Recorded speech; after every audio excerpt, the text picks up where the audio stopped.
The very first appearance of Superman in a comic book, Action Comics #1 from June 1938. This comic book, in the world of collecting, is viewed as the greatest book you could own.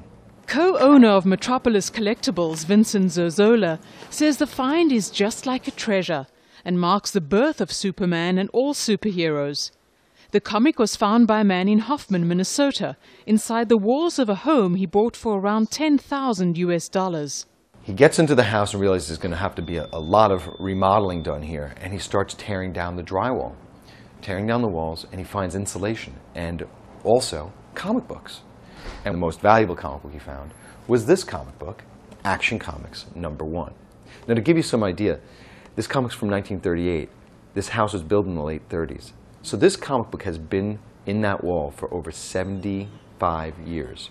Sadly, the book's auction value dropped by around $75,000 when the back cover was torn in a family dispute over ownership.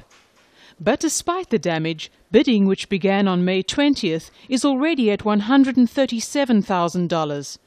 And if offers continue to rise until the auction ends on June the 11th, the Minnesota house will prove to be a super investment.